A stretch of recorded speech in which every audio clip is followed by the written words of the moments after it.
I've been debating on whether or not I should share this story, and it's primarily because of just how horrifying it is. And by the time you finish hearing it, well, chances are you won't be taking life, and better yet, your safety for granted. One moment you're living your life, you're enjoying a nice evening out, and the next, you're in hell, where every single moment is a possible countdown to the end. Now, while this didn't happen directly to me per se, it did happen to a family member of mine, a cousin, and I've spoken in great detail to him about this. We are helping each other with writing this out to maximize the amount of details we can give you. That way it feels like you were there with them, although not sure if that's really a good feeling you want. However, with that said, I will be leaving some details out for privacy and safety reasons. I hope you guys can understand that. Anyway, one of my cousins, the one I mentioned, works as a bodyguard and gets hired by politicians and rich folk who seek his security services. This is in Mexico. Well, one night it's him, the client he's protecting, an elderly, wealthy man, and the driver as well. Cousin is in the passenger seat, client in the back, and obviously driver driving. They had just left the city, and they're out in the Mexican countryside at roughly 2 in the morning. Now, anyone who has driven alone in Mexico at night, especially out there when there's nobody out there, well, you know how creepy it gets. That night was no different. A light rain was falling, my cousin recalls, and roughly about 45 minutes into the drive, they were driving up toward a mountainside, so that way they could get to this section of the highway they turn on to get to their hometown. Well, they see a pair of headlights up in the distance. It was still a fair distance away, but they still see it.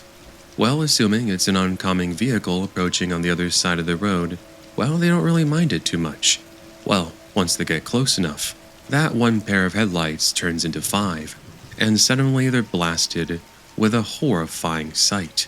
A bunch of trucks with men in balaclavas holding assault rifles. Instantly, time went into slow motion for them, my cousin recalls, as my cousin yells at their driver, "Da vuelta," turn around. And without hesitation, a driver pulls a move out of something from Fast and the Furious. And it's also at this moment they're thinking, these dudes are about to shoot at us, and they're going to easily shred through the car. Bear in mind, they're on a dark, narrow road going up a mountainside. There's a small railing between them and disaster if they were to have driven down the side. But I digress. My cousin moves to protect his client, tires shrieking against the ground below, as the maneuver is done, and 0 shots going off. But that was strange, my cousin thought. I mean, don't you think? Well, little did they know this was just the start of the horrifying events that they would experience in the next minutes and several hours. A black SUV ahead pulls up onto the road, being originally hidden by the dark of the night to block them from leaving. With nowhere else to go, the brakes are set into motion. Their car comes to a stop, and another pair of men jump out from the truck, same as the ones behind them, military camouflage outfits, and their faces hidden by their masks. Passenger and driver pull out guns, and then yell at them to come out and that they just wanted to talk. The 3, not really left with another choice, step out with their hands up. Now, I forgot to mention this, but cousin did not have a gun on him, though it turns out to be a blessing in disguise later on when my cousin recounts the experience back. They tell my cousin and company to then stand still and not say a word as one of the men gets on their radio and signals for the men from behind. My cousin and company are all sweating bullets as the sounds of tires and vehicles approach them. Soon, more voices are heard behind them as the 2 in front tell them to turn around and then start walking ahead. All the men are pointing their rifles at the 3, when after what seemed like hours, one of the men asks what they had turned around for and what they were doing out here this late at night. The older gentleman tries to say something, but the one who had asked the question tells him to be quiet and instead tells my cousin to speak up instead. He explains that they had just came back from a party and were driving the old man home, and that was it. The masked men look at each other, all nod in agreement, and then start walking over to cousin and company. What proceeds to happen next is they all 3 get mugged, beat up, and then left at the side of the road, beat to a bloody pulp, having their vehicle and phones taken in the process. They are left in pain, and my cousin says he thinks he's got a concussion, which would later turn out not to be the case. And the last thing that was said to them was that they were from the local cartel and that they were lucky that getting beat up was the only thing that happened to them, before then leaving them there alone. In the middle of nowhere, I remind you all. No lights, no way to call for help, nothing. Over the following 20 to 30 minutes, the men are deciding on what to do. There hasn't been any vehicle that has shown up this whole while, and they are scared that if they were to start walking down the road they had driven down, well, the cartel men would be waiting for them. They do recall, however, that they were already out this far, so chose to walk over an hour, a couple of vehicles passing them, but not stopping to help. By now it's reaching 4 a.m., and the men see a small house in the distance. They decide to chance it and head over in that direction. A dog was then heard barking as more lights are turned on in the home. A man in his early 50s steps out onto the front porch as the group go up to the property and ask for help. The man was hesitant at first, but then called out to his wife.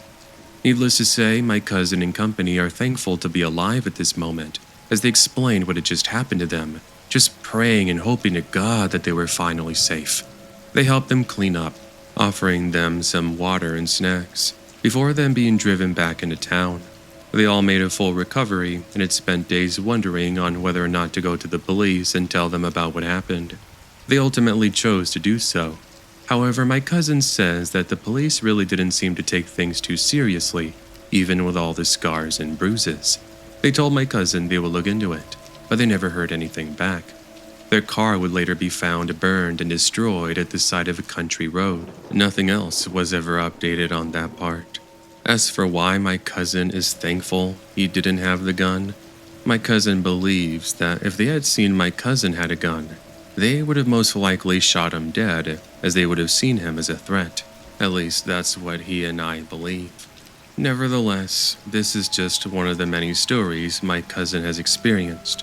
He's had some other scary incidents happen, not as crazy as encountering the cartel per se, getting beat up by them, mugged, and living to tell the tale. But if anyone would like to hear them, I can definitely meet up with my cousin some other time, and we can write out some of the other stories. That's it from me for now. Wishing you all the very best, and please stay safe. I'm 25 years old, by the way, and at the time I moved out from home and was starting my new life on my own.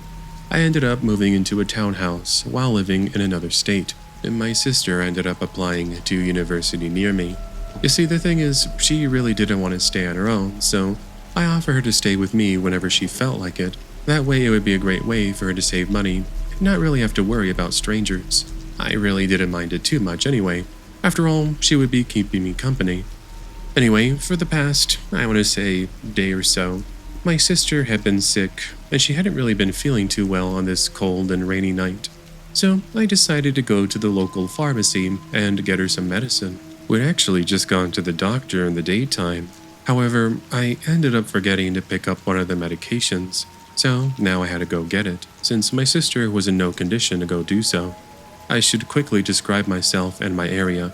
We are far away from town, living in an area that doesn't really see too much traffic. Because of this, you don't really expect to see too many people out, especially at night. Anyway, with all that out of the way, I make my way out of the house, and I walk over to the parking structure. That's where my car was parked. It wasn't too far away. I just had to go down this small little alleyway, and I would arrive at the parking. This parking structure was 5 stories tall. Not sure why it was necessary to have so many parking spots. It's not like we got so many people out here. In the end, though, my best guess was that it had to do with the preparation of the new apartments. They would be arriving next year. So, anyway, right when the elevator opens, I see a large, tall man just standing there. I found it strange to run into anybody right now. He looked very intimidating, and I had never seen him before. I guess it didn't help that I watched a bunch of movies, and they had me paranoid. The horror-based ones. I really wasn't a tall person. Still am not today. So I guess I wasn't really feeling too comfortable at the moment. Also, it was late in the evening, so I think you can imagine that just made things a lot worse. So, since he had gone down to the bottom floor, I was expecting him to leave and exit. I waited there for a few seconds, expecting him to step out, but he just stands there staring. I had no choice. So, against my better judgment, I step inside as the doors closed behind me. He wanted to know which floor I wanted to go to, and so I told him to go to the 3rd floor. I'm not sure if he did it on purpose or not, but I hadn't realized that he pushed the button for the top floor. Seriously, this was one of the slowest elevators I ever knew. That was one of the things that I found annoying about it. So, as we're making our way up, he said something that sent chills down my spine. You know, something like, "Wouldn't it be funny if you went missing tonight and you didn't return home?" I wasn't sure what to think. I sort of just gave a nervous laughter and thought he was just joking, but one look at his face, and I could tell that he was being deadly serious. When the two of us finally arrived at the top floor, I was expecting him to leave. Maybe he just wanted to get to his floor and not deal with me waiting for him. Impatient much? Whatever. When the doors opened, I saw there were no cars up there, and he hadn't moved. What was the issue? Was his plan to have him follow me up here? I didn't know what to do as I stood there frozen. I was pondering my next option. After a few more moments of pondering in my mind, I said, "So, yeah, my car is on the 3rd floor. Can I go ahead and exit? Anyway, have a nice night. It was nice to meet you." "Oh, silly me. I thought I'd pressed the button for the 3rd floor. Come on, let's go ahead and go together, shall we?" I didn't want to stay here anymore, so I made the decision to exit as I said. I would then take the stairs instead. Honestly, should have done that. Anyway, I was expecting him to follow me, but instead he just stays there inside, smiling as the doors closed. Finally, I made a run towards the stairs, and I decided to leave. I had a feeling he would be waiting for me on the 3rd floor, so instead I would leave and head back to the security office where our local security guard monitors the area. I made a mad dash down the stairs, and just before I end up passing the 3rd floor, I see him hiding behind one of the parked vehicles with a knife in his hand. I know now, as I remember it, that I totally would have been screwed had I stayed around. Would he have stabbed me? Would he have mugged me?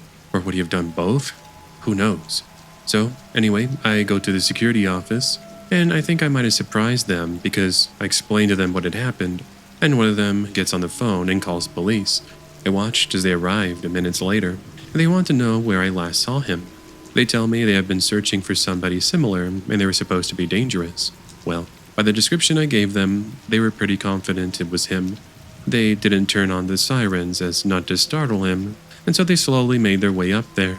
And soon enough, I see that they had gotten him, and they take him away. You can imagine how I felt that night. But still, even with all that happening, I made my way to get my sister's medicine after giving a statement, and I returned back. She, of course, wanted to know what all the commotion was about, and when I told her later, she was obviously worried. I told her nothing had happened to me, which eventually did calm her down. So yeah, in the end, it was quite the experience, and not one I was expecting to happen to me in an elevator. This happened back in high school when I was a senior. This was back in the 1980s. I still remember this because my aunt and uncle were having a birthday party for my grandma. I had ended up staying home. Meanwhile, my mom and dad went over earlier to go help out with food. I told my parents I was going to invite my girlfriend, and then we would meet up with them later in the evening. So anyway, I ended up calling my girlfriend Alice. I told her to meet me at the bus station, and from there we would take the bus over. We were old-fashioned like that, and since my parents had taken the car, I didn't really have a way to get to the bus station, so I end up leaving my house at around 5 o'clock, and I make my way over to the bus stop. It's about 10 minutes away from my house. I had my Walkman with me, and I was listening to some music while making my way over there. I get to the bus stop, and I notice a man with sunglasses and a dark hat. He sat on a bench. I didn't really mind him too much, but I did keep my distance. It seemed, however, though, that something was clearly off. The bus eventually arrived, and I did go find a seat. That man, though, that was on the bench, I remember him. Of course, he was to sit right next to me. Mind you, there were plenty of open seats on the bus, and I mean, plenty. Anyway, he tries to make a short conversation with me, but I just gave him short answers and I tried to ignore him for the most part. The entire drive over, he just kept staring at me, and he wouldn't stop talking. Now, as soon as we arrived at the bus stop, I was hoping this guy would just stay there, but of course he ends up following me off the bus. Well, alright. Now the next thing I was thinking about was, this is probably just his stop. I'm sure he's gonna go the other way, right? Right? Well, spoiler alert, he doesn't. He waits until I'm a fair distance away, and then he starts following me. Now let me describe this bus station I was currently at. It's more of sort of a transportation center, if you will. You can also find the train that would take you to other towns. In summary, I had to take an elevator in order to get to this side where I would meet up with my girlfriend. As I start the walk toward the elevator, however, he's still right behind me. The doors to the elevator open slowly, and of course, right as the doors are about to close, he makes his way inside. It didn't help that this elevator had no other person in there, and it was at the very far end of the transportation center. He once again starts talking to me, but this time he changes the conversation entirely. He starts going off about how he has anger issues, and he said they would kill anyone that did bad things to him. One thing was definitely for sure, I didn't want to get on this guy's bad side. You know, you made me pretty angry when you decided not to talk to me on the bus. Do you want to know what happens to those that make me angry? And no, he didn't say he was going to put me on the list, and if anybody gets that reference, you're amazing. No, one thing was for certain. Now I knew I was in deep, deep trouble. He then began to smile like a lunatic. I remember he grabbed my arm, but I was able to pull away and got away from him just in time. But the elevator door opens, and I made a mad dash until I find a couple of security guards. I told them about what had happened, but by the time they go and look for him, he's long gone. They, unfortunately, never did find this creep, but it was honestly one of the most concerning and scariest moments of my life. This happened around 2002 to 2003 in the Netherlands during summer break. I was 15. My cousin was 16. I remember one day in particular, my aunt and uncle had been working all day, which meant we had to walk around just to do stuff, since there was no car. We surely weren't going to stay locked up in the house all day.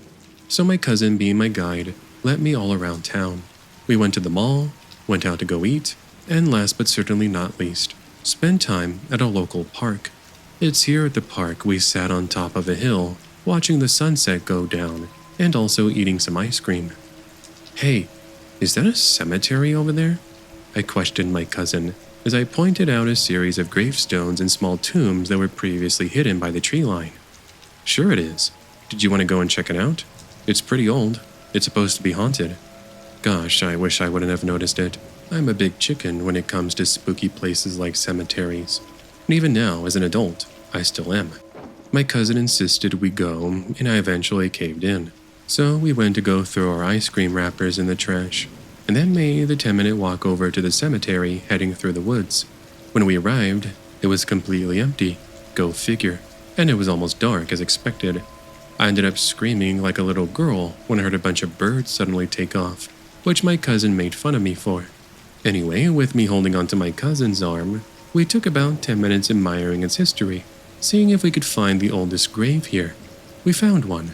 It was one from the early 1900s. Now everything seemed to be going fairly normally, albeit me still being a scaredy cat, until we started to hear loud footsteps.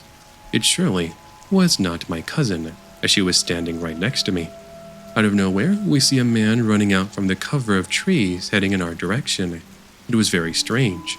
He had a bandana covering the lower half of his face, and he also had a backpack. Before we could get a chance to react or even get a word out, he stops a few feet in front of us, then he takes out a pistol, and then he points it in our faces.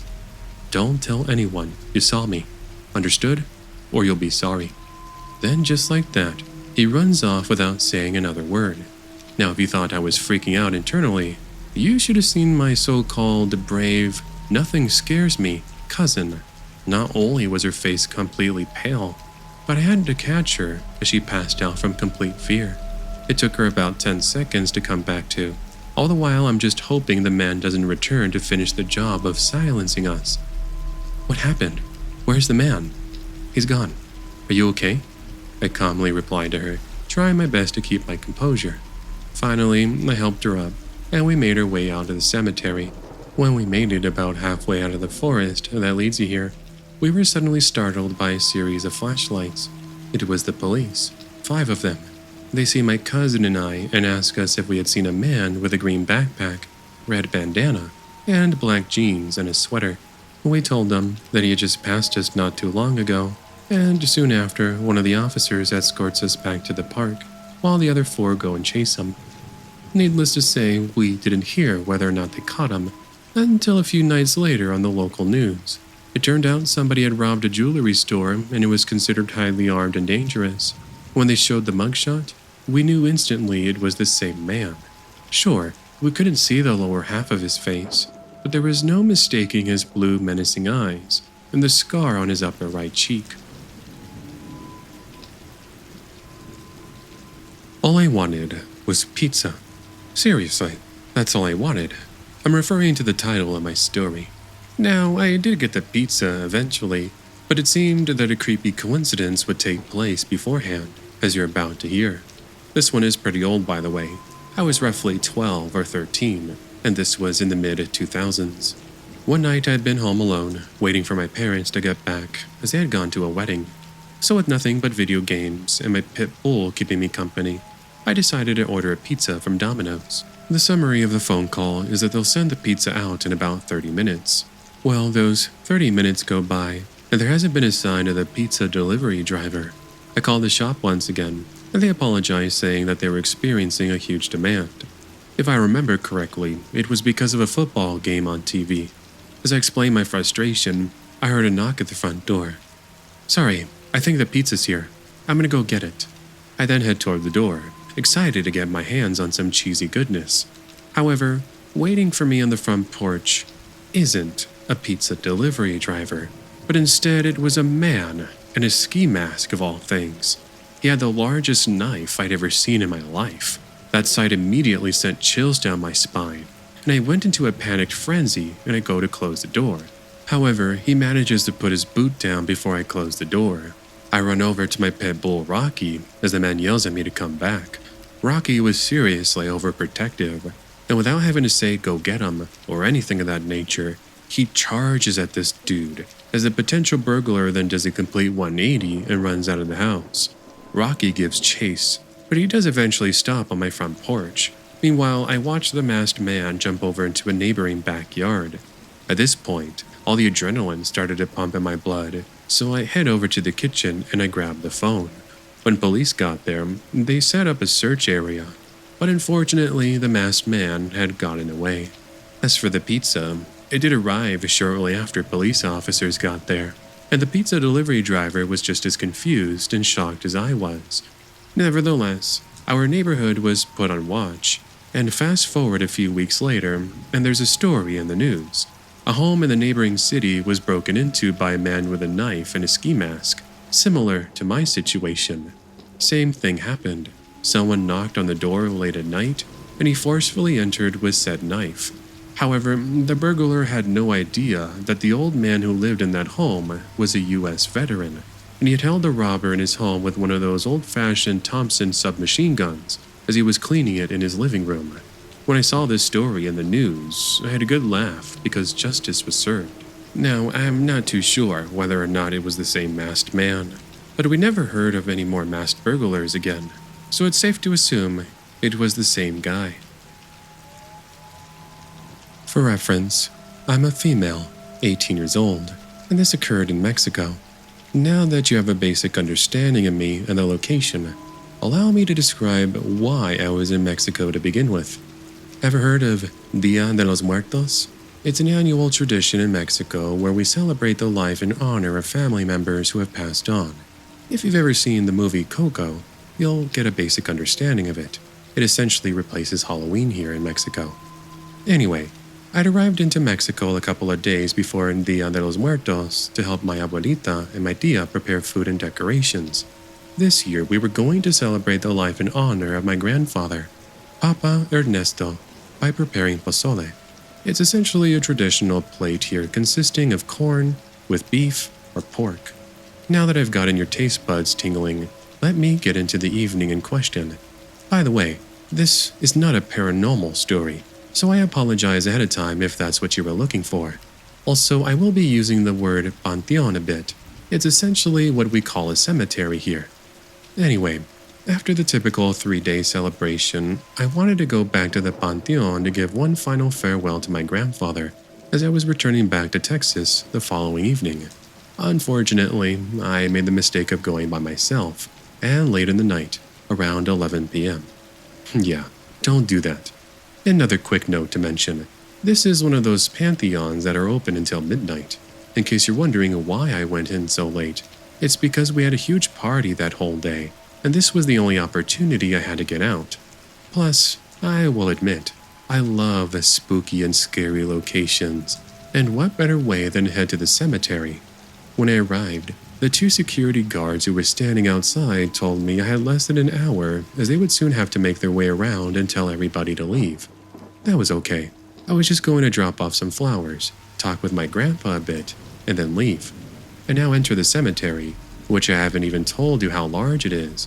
It's known as the Mile Square Cemetery Pantheon, as it's a mile in length in all directions. It pretty much forms a square. Now, to get to my grandfather's grave, I had to walk about a quarter of a mile east of the front entrance. As I walked, admiring the graves and taking in the cool breeze of the evening, I saw a few families that were sitting around, so I just gave them a friendly hello.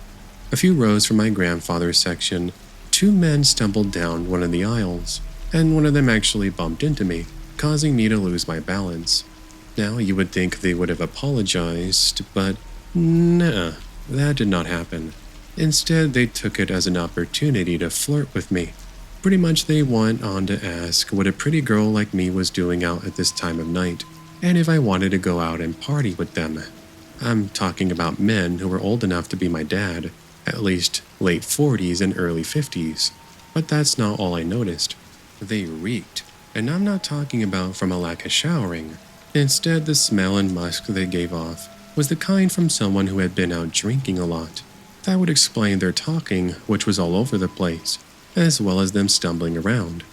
One of them actually grabs my arm, in what I'm assuming was frustration to my answer, but I managed to pull it away. I was surprised, but they just stumbled away shortly after that. Whatever, I thought, a bunch of no-good jerks. Oh, how I wish I would have just left there. But instead I walked another 5 minutes, and I finally made it to my grandpa. Luckily, there was another family just a couple of graves away, so I didn't really feel too lonely at that moment. I sat there for about 20 minutes talking and rezando, as we call it in Spanish, as the family I had seen earlier had left.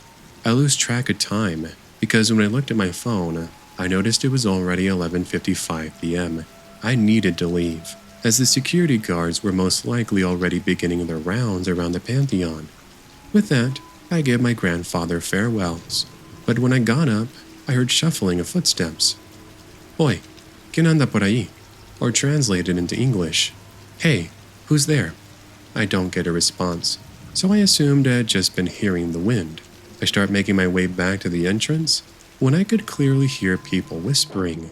Again, trying to come up with a logical explanation, I'm suddenly jolted to a halt when a familiar man walks out from behind one of the large tombstones. It was one of the men from the pair I stumbled into earlier. He reveals a knife and started to approach me. Naturally, I freaked out and started to back up, but then I hear footsteps from behind. I quickly turn my head back, and it's the other one, also with a knife. Now, don't get me started with why in the world these two would be after me, but here of all places? Either way, I booked it down one of the aisles at tombs as these two gave chase after me, their loud, manic footsteps and heavy breathing echoing through the night. This chase lasts for about a minute tops, and eventually I'm able to lose them hiding behind a large tree. Now, unfortunately for myself, I'd actually gotten lost. I mean, I knew the way back, but that would require me to go in the same direction that I'd just come running from. It also didn't help with a lack of light.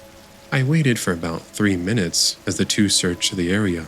The whole time I could hear them talking amongst themselves, calling me a bunch of names and phrases that, well, let's just say I will not be repeating here for you all. Finally, the two seem to have given up and they leave. I proceed to wait another 10 minutes, which by now it was already past midnight. The only reason I stepped out from hiding was because I saw one of the security guards walking around with his flashlight. I feel sort of bad for him because I gave him the scare of a lifetime when I just jumped out of nowhere. Anyway, I explained the two I encountered, and he told me he would walk me back to the entrance. He radioed his partner and told him to be on the lookout for the two men. I never did hear if they spotted them, as we made it back to the entrance before I got an update. I thanked the security guard, and I run the 5 minutes back to my abuelita's house, which by that point had a bunch of missed calls from my mom. By the way, in case you're wondering why I didn't answer her, it was because I didn't want to give away my location. Also, I don't have a text plan, so I was unable to provide them with any updates. Regardless, I made it back in one piece, and I got back to Texas the following evening. So anyway, that's my encounter. Not a paranormal one, but a real-life person one instead. I don't know about you, but it seems people can be way more scary than the unexplained and paranormal, wouldn't you say? This happened when I was a junior in high school, so we're talking about early 2000s, around I'd say 2003 to 2004. During this time, it was just myself and my mom, and I would oftentimes stay home alone. My mom, like any busy parent, was working a full-time job at a local bank. Meanwhile, I went to school. Now, since I did get home at around 3:30 p.m., I'd only have to be by myself for a couple of hours, so the worries of anything going wrong were the least of my concerns. Besides, if I ever really needed anything, I could go over to the neighbor's house. So anyway, with those details, let's go ahead and set the scene. It was a cold winter afternoon in Kentucky, and I was returning from a long day of classes. The bus drops me off at the usual spot, and my friend Samantha accompanies me to my neighborhood. We say goodbye as she heads to her house, and I do the same. When I could see my house, I saw an unmarked minivan parked in the driveway. To coincide with the minivan, I also saw a man dressed in what looked to be like city construction worker clothing, and he's peeking through the front windows trying to open them. He had a hard hat, and one of those bright orange and yellow vests on. I remember calling out to him with confusion. "Hey, excuse me, is there anything you needed help with?" He turns around before responding with a simple, "I'm with the city. We're just checking homes at the moment. Are your parents home?" I tell him it was just me and my mom, but she wasn't here. Big mistake, by the way, and he says he would come back later when she arrived. Now, at the time, I really didn't think too much of the encounter. All I was looking forward to was throwing my backpack over the couch, relaxing with snacks, and celebrating the arrival of the weekend. But looking back on it at the moment, so many things were rather suspicious. For one, I recall his minivan having no sort of logo or indication of it belonging to a city worker. Also, two, he was trying to open the window. Very strange, but I would soon put it behind me. I want to say it was, about 2 hours later, and my mom called me saying she was running a bit late. Now, she did however tell me she was going to be bringing some Pizza Hut, which instantly made up for her being tardy for our dinner. So now it's around 6:30 p.m.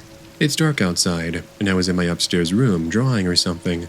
I had a little bit of music playing, and I recall hearing a window opening. The only reason I recognized the noise was because one of the bedroom windows had a tendency of producing, well, let's just say this really squeaky, annoying sound, which would always wake me up anytime my mom opened it. Well, I found this odd, as I recall thinking mom had come home. I take a peek out my upstairs window, and I remember seeing a familiar vehicle. It wasn't my mom's car, but instead it was an unmarked minivan. Very coincidental, all things considered. I started to get a bit nervous, so to calm my nerves, I slowly open the bedroom door, and I take a peek from the upstairs walkway. What I saw walking around in my house was absolutely horrifying. There were two men in construction worker outfits, each with very large knives. Seeing that, I got chills, so I quickly head back to my room before realizing there is no phone. This was a time when cell phones were slowly making their rounds and their introductions, but this was mostly to adults and parents. I myself, well, I didn't have one, thus I would have to use the house phone instead. But there is an issue. The only phone we have is in the downstairs kitchen. I would literally have to dodge and sneak around these two strangers just to attempt to call for help. And that's not taking into consideration waiting there as I talk to them. This left only one option: getting the hell out of the house. However, I don't even get a chance to head to the front door because then I began to hear footsteps quietly making their way up. I got the chills because the only rooms up here are mine and the restroom. I knew they would try to open my door, and sure enough, I could start to see and hear the doorknob budging. One thing, however, that I should mention is that the locking mechanism on my door doesn't exactly work properly. It's notorious for opening even when you've locked it. I remember holding back tears and time freezing still as they began kicking and doing what they could to make their way in. I was running out of time, and I knew I had to make an escape, and fast. So, I head over to the bedroom window, and just as I'm about to jump out, I hear the door break down. I turn around, and the two immediately see me and start approaching. I went ahead and jumped out, landing on my front porch. But unfortunately, I also sprained my ankles in the process. But with all the adrenaline I had, I'm able to go across the street. I arrive at my neighbor's front doorstep, and then I began knocking. No one answered, and I remember at the moment they were out on vacation, so I was now scared that the two robbers would come after me and kill me. I quickly crawl over to a nearby tree, and I look over to my home. All in all, it was about 3 minutes later, and the two robbers run out the front door with these large, heavy-set duty backpacks, and they jump into their minivan and drive away. Fast forward 15 minutes later, and I sat there on my neighbor's front porch in pain when I see my mom's car pull up. Naturally, she must have been confused to see the front door open, but she became even more concerned when I yelled to her from across the street. In short summary, I went to get my ankles checked up on, and we called the police. 2 weeks later, the men were caught and were connected with another series of break-ins. Nevertheless, I'm just thankful that things did not turn out a whole lot worse, and I was not killed that night that the robbers broke into my house. This took place 2 months ago, when I was doing some babysitting for some of the neighbors. For some background context, I'm male, 20 years old. Anyway, the two boys I was looking after are actually brothers. They are aged 5 and 6 respectively. I recall us spending most of the afternoon playing Super Smash Bros., as well as watching cartoons. At around 7 p.m., I get a call from their parents saying that they were going to be home a little bit later than expected, and that was due to the heavy traffic on the freeway. Now what should have been them arriving at 8 p.m. was looking more closer to 10 p.m. or later. They apologized and told me that they would pay me a bit extra for it, which was fine with me. Besides, the two boys went to bed around 9 p.m. after I warmed up some of their leftovers. I was finally relaxing watching American Dad and also browsing my phone. I remember getting up and heading over to the kitchen to grab a glass of water, and that's when I noticed the back porch light turn on. This light was the kind that turns on anytime it detects movement. I found this odd since I opened the back sliding door and look into the dark. No one, so I wrote it off as a squirrel since they do get a lot of them in the area, also raccoons. I returned back to the living room, and roughly about 5 minutes later, someone knocks on the front door. I let the knocking commence, as I thought whoever it was would eventually leave. It doesn't stop though, and I'm starting to get a bit annoyed. I head over to the door, and this is where I make the grave mistake of opening it. There, standing on the front porch, is a man in a hoodie with his hands in his pocket. "Sorry to bother you, kid, but could I come in and use your phone?" I tell him there was no phone, but he kept insisting, saying he was a family friend and he needed to call my parents. I already knew this guy was out of it, as I didn't even recognize him, nor was this even my house to begin with. I told him he needed to leave, and surprisingly, this seems to work. Even so, I went ahead and called the dad and described the stranger who had shown up. "No, I don't recognize anyone with that description. And you said he needed to come into the house and make a phone call? Where is he now?" "Yeah, that's what he said. I don't think he's around anymore, but let me go and check. Wait, hold on." I couldn't believe what was standing at the back sliding kitchen door. The same hooded man, and he has a knife. That was the least of my concerns, however, as he seemingly just opens the back door as if it was nothing. Me in the rush to check why the back porch light had went on, I had forgotten to lock it properly. I book it, and I run upstairs as I hear this maniac begin to chase me. Once I'm inside the kids' room, I move a dresser against the door as the pounding is then heard louder. Open the door. I need to use your phone, and you need to help me. Please. The way he was talking sounded as if he was intoxicated or something. It's at this point the kids had woken up, and they're crying, not that I could really blame them for it. Don't worry, it's just a friend of mine. He's playing a prank. Don't worry, he's not going to hurt you. This is just a game. Mind you, I'm doing what I could to calm the kids down, even though deep down inside I knew the danger that we were in, and it was very real danger after all. So I have the kids lock themselves in their bedroom restroom as I call the police. After what seemed like an eternity, the noises and kicking settled down, and I hear footsteps head downstairs. I thought maybe he had finally left, but even so, I stay in the room until the operator lady on the other end says that it was okay to step outside. I went ahead and gave the police officers a description, including the fact he had a knife, and they set up an entire perimeter in the surrounding neighborhoods. Less than 10 minutes later, they stopped a man who had matched the same description I had given them, and the police officers then told me that when they tried to get closer, he ran off. But they eventually do give chase and grab him, and they find the same knife that I had described. So, he was arrested, and from what I learned, yes, he was intoxicated, which explained why he acted the way that he did. This happened to myself more than 5 years ago, and the people who are with me this evening still talk to me today about it. Now, here is some background context. Myself and some of my friends, well, we decided we wanted to join a scouts group, which I should mention we aren't exactly the bravest bunch. So every Friday for a few weeks, we would go to the scout hall where we would play games and learn. Pretty much I can describe it like an after-school activities program. We would play games, and we would learn as well. Now, it wasn't really a tradition that lasted too long because we ended up quitting.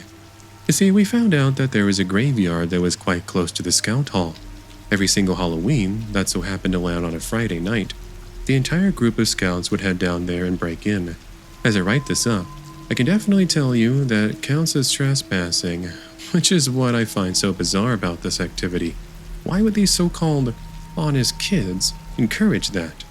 Regardless, the scout leaders would take chocolates and hide them all around the graveyard, almost sort of like an Easter egg hunt. They would send everyone in the groups, and then they would go find said chocolate. Now this piqued our interest, which was why we joined them. As for the groups, all the boys and older girls formed one team, and then you had the scout leaders in another team, and last but certainly not least, myself and my small group of friends, which consisted of Abby, Jessica, and Tyler. Also keep this detail in mind. We weren't even teenagers yet, which added to the overall scary experience, not including what took place. Now, I guess I shouldn't forget about the other girl. I didn't mention her at first, because she wasn't part of our friend group. She was about 15 years old, and she had this thing with her eye that made it very difficult for her to see in the dark. If anyone knows the name of the condition, then please leave it in the comments section. Anyway, she had done this graveyard chocolate thing in the past, thus it was nice to have someone with more experience on the matter. So first thing was first, getting into the graveyard, which at this point it was around 11 p.m. We did have some difficulty getting over the fence, due to our stature, but we eventually got in with the help of this older girl. We now began our journey heading into this quiet, lonely, deserted graveyard. Bear in mind, no one else was in sight, not even a flashlight was used to help guide our way. The older girl, who we will call Amy, was the one to lead us around. After some time, my friend Tyler started joking about ghosts and paranormal stuff. This didn't help my friend Jessica, who had just recently lost her grandpa. We eventually make our way around the outskirts of the graveyard, all the while doing our best to avoid the stare of the security cameras that Amy pointed out. I still remember Amy having to scold us for making too much noise, since these cameras had microphones attached to them, at least according to her. I'm not sure if that part was true, since I honestly thought Amy was just trying to scare us. But yeah, The scout leaders hadn't mentioned cameras, let alone microphones. Things only seemed to escalate about 30 minutes into this, when we had located only one of the chocolate bars that were hidden. It was at this point we run into some other boys who had a better success. They ended up telling our group that the scout leaders were in the center of the graveyard, a sort of pavilion, if you will, where they were keeping an eye on everyone. This, however, really didn't do too much to help. Then things really started to get weird. When, you see, Abby was complaining about hearing noises around us. Again, it was completely dark at this point, and we only had the moonlight above to help us. This meant we had to hold Amy's hand as she was practically blind at this point. We started to blame the noise on the older kids, and even the scout leaders who were most likely trying to scare us. These opinions would soon come to a creepy resolution, because you see, we hear a loud exhale that almost actually sounded like a groan of sorts. Abby screamed, and Jessica started to shake. So instead of looking behind, we started to speed up our walk. All the while, the footsteps kept pace along with heavy breathing. Eventually, though, there was a voice. "What are pretty girls like you doing around this time of night?" The voice sounded like it was coming from someone in their 50s who smokes about a pack a day. It was very creepy. Abby screamed. Then the man replied with a simple, "Don't do that again, or you'll be sorry." He then started to use a lot of profanity. Now, without wasting another moment, I grabbed Amy's arm and we all started to run. The man then started to shout, but none of us looked back. Eventually, we find ourselves in the pavilion where the scouts leaders were supposed to be at. However, it was empty. Out of breath, on the verge of a panic attack, and trying to catch our breath, the small moment of peace is interrupted when we began to hear heavy and loud footsteps behind us. We finally turned around, and we see it was an older homeless man in his 50s. Abby screams yet again, and we kept running. Rather than heading to the entrance, however, we find ourselves going to a side fence as we jumped over one by one. Tyler and Jessica made it over just fine, although they were crying. Now the issue was Amy and I. I help Amy, which eventually leads me to fend for myself. I was way too short. Now, this wasn't your typical fence, mind you. It was the kind that has those dumb pointy ends at the top. You know, the ones that are supposed to keep people out, people like us. I'm not sure how they did it, but I got my leg stuck on one of the pointy parts, and I couldn't really pull myself over. Abby ended up assisting me to get over safely, but she did get her leg caught, and a large cut formed on her leg. Naturally, she was in quite a lot of shock and pain, but thankfully we were able to continue. Last sight we saw was the man making it to the fence and just staring at all of us. Thank God he didn't try to jump over. But in summary, after almost 15 minutes, we find our way back to the scout hall. Normally, it's about 5 minutes of a walk from the exit, but none of us had a good sense of direction.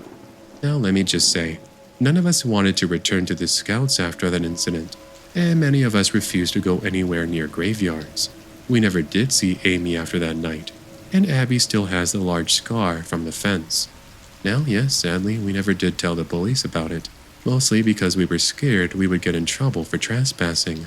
And so that's pretty much all there is to the story. As far as I know, no one else encountered that guy, and it's scary to think what he was capable of doing had we not have been able to get away from him. This doesn't come from the perspective of a kid or a teenager, it comes from a college student. But even so, that doesn't take away from just how frightening of an encounter this was. Now, how's that saying go? Home, sweet home. A place where you can escape the people and world around you, and you can feel like nothing can really touch you. Now, wouldn't it be nice if that phrase could remain intact? Yes. Wishful thinking. Anyway, I want to talk about a time back around 2015 when I was dealing with a stalker. I'm female, by the way, and I was 23 years old at the time. So it all started about 3 months ago into my part-time job at Target. I was working in the electronics section where I was in charge of, well, you guessed it, electronics. Things like cameras, TVs, video games, you name it. Well, being a girl and working around video games, I did get a lot of guys looking at me funny or trying to get my phone number, and although annoying, nothing really went too far. One customer in particular pushed the boundary, however. I don't recall what exactly I was doing, but I felt my hair being grabbed. which was followed by the smell of really bad rancid breath. I turned around, and it was this really heavy-set balding man in his early 50s with this very creepy look on his face. I told him to knock it off, and he said he was just trying to get a bug out of my hair. I then proceeded to make a big deal, which grabbed the attention of a security guard. The creep leaves on his own, and I thought that would be the final time I would see him.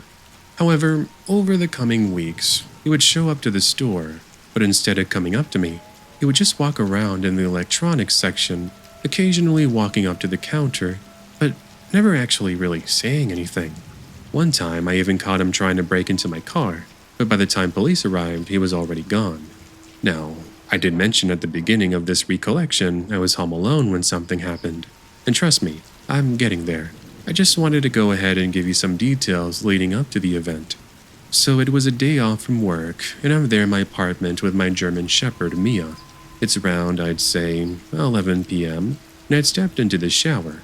Mia was fast asleep on my bed, something she loved doing. And considering I love to take long showers, I must have been in there for roughly 30 minutes.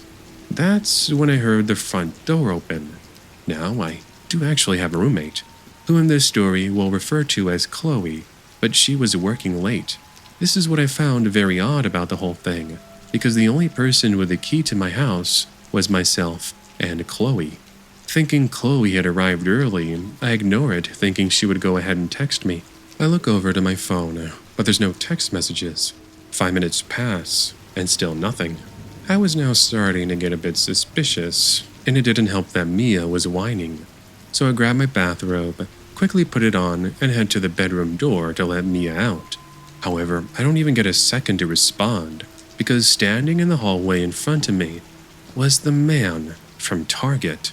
He has this look of satisfaction on his face, but that changes when he realizes that a German Shepherd is about to pounce all over his sorry ass. He tried to run, but Mia is able to tackle him to the ground as a knife falls out of his pocket. Mia then proceeds to tear at his jacket. Meanwhile, the man is screaming for her to let go. This was my chance. I grab my phone and I call the police. As I kid you not, my roommate Chloe walks in with some groceries, and she has a look of shock on her face. Here's something I forgot to mention about Chloe. She's awesome, as she's actually in the army. Anyway, not only does she make an embarrassment out of this dude, but she gets him into a submission hold, like something you would see in WWE wrestling.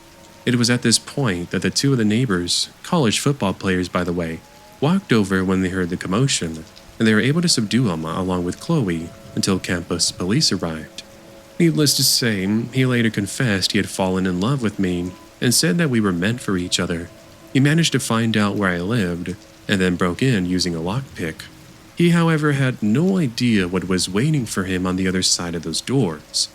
Anyway, I did get a restraining order, and I never would see this creep ever again. This happened roughly 3 months ago, where I live in central New Zealand. I was with my friends, and we were playing Call of Duty on Xbox. Now to quickly describe my home, it's 1 story, 2 rooms, 1 bathroom, and a small attic. The living room is right next to the front door, and next to the living room is the kitchen. In between both is a hallway which leads to the restroom and the bedrooms. Now in order to get to the attic, you had to go into my parents' room, where in the closet there's an opening. It was primarily used for storage, but on the occasion I would go up there with friends, and we would tell scary stories or play games. Nevertheless, it must have been 10 or 11 p.m., and I heard the doorbell ring. I tell my friends I would be right back, so I head over to see what the big deal was. I open the main door, and through the screen door, there's a man in just your average ordinary street clothing. "Sorry to bother you, but I'm selling chocolate and cookies. I'm trying to raise some money. Would you like to buy anything?" Yeah, as if a kid was going to have money. I told him I had none, and I go to close the door. He, however, stops me and says that he wanted to talk more about the fundraiser he was doing. I really wasn't interested in hearing more about it, but he did say he would give me a free chocolate bar if I listened for just a minute. Fair enough. I stood there listening to his story, but halfway through, I hear a loud crash noise coming from inside the house. The man then suddenly drops the box and runs over to the side of my house. I was confused, but more so from the crashing sound. Little did I know, however, the so-called cookie and chocolate salesman was actually distracting me so his partner in crime could break into my house.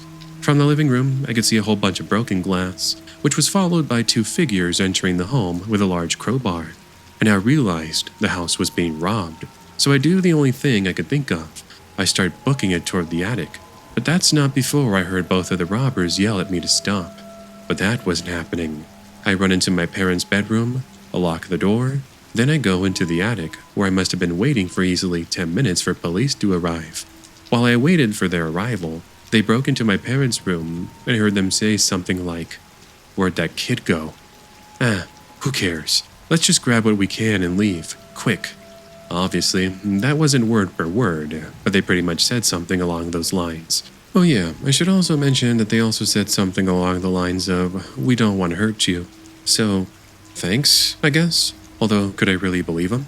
Things then eventually went silent when I heard them leave, but police still hadn't arrived. Well, what do you know, it turned out they ended up going to the wrong side of town, and it took them an additional 20 minutes just to get to me. By that point, those two were long gone, celebrating their successful cash-in of our valuables. In total, the back glass door was broken, my parents' bedroom door was busted, and a bunch of jewelry and money my parents had saved was stolen. It was easily around 8,000 New Zealand dollars, or as we like to call them, Kiwi dollars. I looked it up for my friends in the States, and it's roughly about 5,000 US dollars at the time of this writing. If you're wondering why my parents had so much money saved, it's actually because they were looking to put a down payment on a car just using cash. Anyway, about a month later, police officers investigated a couple of pawn shops and were able to find my mom's jewelry. When they looked at the security footage, they saw the two who had turned it in. They were the same two who had broken into my home, which I later confirmed when they talked to me about it. They were eventually arrested, and they were put behind bars after being connected with another series of break-ins.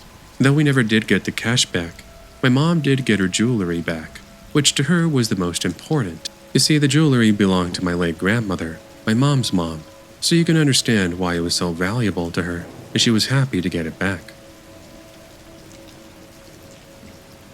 When I was a junior in high school, roughly about 8 years ago, I always loved to spend time with my friends. We would go to the movies, go down to the beach, and most importantly, play video games all night. On one of these evenings, we had done our usual hangout routine. Go to the beach and hang out all day, then go back to my place and play video games in my basement. And that's exactly what we were doing. The three of us were at my house alone, playing Dance Central, being silly and having a great time. In the middle of our play session, we suddenly hear footsteps from upstairs. Naturally, we turned the sound off on the TV, as we thought maybe my parents had arrived. So I eagerly head upstairs, and I open the door ever so slightly. By the way, the basement door is right next to the kitchen, so I'm able to see anyone who might be in there. Now, instead of being welcomed by the loving embrace of my mom and dad, I'm instead able to see two masked men in hoodies as they're searching through the cabinets and cupboards. I froze as my friends called up to me, wondering what the holdup was. I carefully and quietly locked the basement door, and I tiptoed my way back down, as I was hoping the squeaky steps wouldn't grab the burglar's attention. "What's with the scared look, you big baby?" "Shut up. No lie. There's two guys up there in ski masks." My friend thought I was lying, but when I called police, they soon began to realize just how serious this entire situation was. Moments after, we hear the security alarm system go off, which does so anytime a door is opened. This is what I found so odd about this. It hadn't gone off when these two came in. This in itself was horrifying. How can an alarm system just fail like that? What's crazy is that this was the only time, as another time the alarm went off no issues. Anyway, police officers would arrive 3 minutes later, and the operator I spoke to on the phone told me to go upstairs since the police were searching the house and property, but they found no one. What they were able to find, however, were muddy footprints and one of our screens from the windows that had been removed. Honestly, even though nothing happened to my friends and I, that still didn't really mean it wasn't one of the most scariest experiences of our lives. And even all these years later, I get nervous anytime I'm home alone, and I end up hearing a random sound at night.